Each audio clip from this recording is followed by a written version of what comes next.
کلم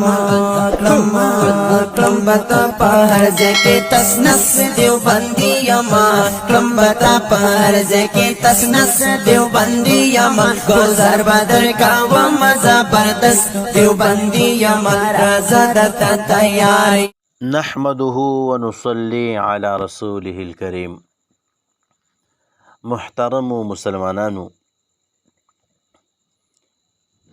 نن با د شیخ طیب علمی حیثیت بیانو. نو ما یوه خطبه د شیخ طیب واوریدله. په هغه خطبه کې شیخ طیب څه علمي غلطیانې کړې دي، نو په هغې باندې به مونږ بحث کوو.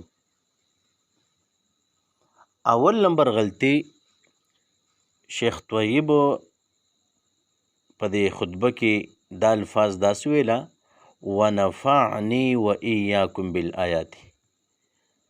ونفعني وإياكم بالآيات وذكر الحكيم. ونفعني وإياكم بالآيات وذكر الحكيم.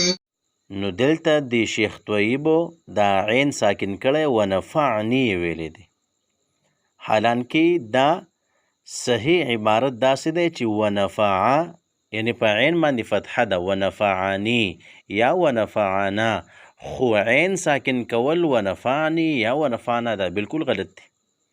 ځکه تاسو خیال وکئ په دې خطبه کې چې مونږ کله د مخکې نه هغه الفاظ وایو، نو بارک الله لنا ولکم فی القرآن العظیم، نو بارک مونږ وایو. بارکه دا د واحد مذکر غایب فعل ماضي معلوم صیغه ده د باب مفاعلینا.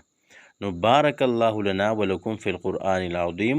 ونفعا، نفعه کې دا عین دا متحرک شي، نو دا به هم د واحد مذکر غایب فعل ماضي معلوم صیغه شي.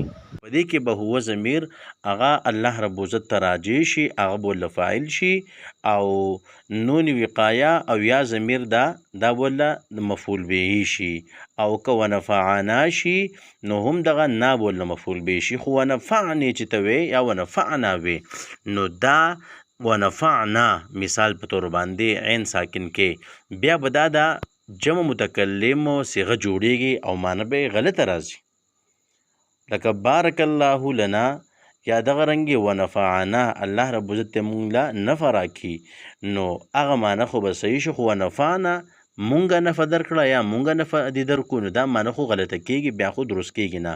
او ونفعني هم دغه شان راځي، دا هم غلط عبارت دی. نو شیخ طیب دا یو غټه غلطي کړې ده چې داسې غلطي هغه کول نه دي پکار. دویم نمبر وعلى امیر الناطق بالصدق والثواب سیدنا امیر المؤمنین عمر بن الخطاب رضی الله تعالی عنه. وعلى أمير الناطق بالصدق والصواب سيدنا أمير المؤمنين عمر بن الخطاب. په دې ځای کې شیخ طیب یو بل غټه غلطي کړې ده. هغه تاسو خیال وکئ دا علی حرف جر دی، د دې د لاندې د امیر الناطق بالصدق والصواب دا د علی حرف جر د لاندې راځي. نو امیر الناطق بالصدق والصواب دا خو مجرور دی، خدا بیا مبدل منه جوړیږي.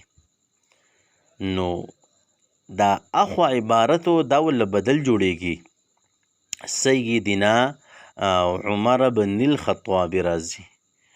نو دلته دا ټول مرفوع کړي دي، سیدنا عمر بن الخطاب دا مرفوع کړي دي.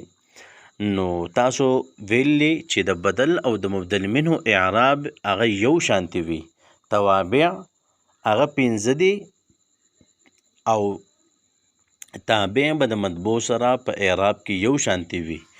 نو بدل او مبدل منه د دوانو اعراب به یو شانتی وي. نو دلته امیر الناطق بالصدق والصواب دای مجرور کړی دی، او سیدنا امیر المؤمنین دا اخوی دای مرفوع کړی دی، یعنی مبدل منه مجرور کړی دی او بدل هغه مرفوع کړی دی. نو دا یو لوی غلطي کړې ده. نو دله د عبارت داسې پکارو چې وعلى امیر الناطق بالصدق والثواب سیدنا عمر بن الخطاب رضی الله تعالی عنه، نو بیا به صحیح شوی وي. نو دا یې دویمه لوی غلطي کړې ده. کلم بتا پهر زکی تسنس دیوبندی یما کلم بتا پهر زکی تسنس دیوبندی یما گذر بدر کا و مزبردست دیوبندی یما رازا دتا تیار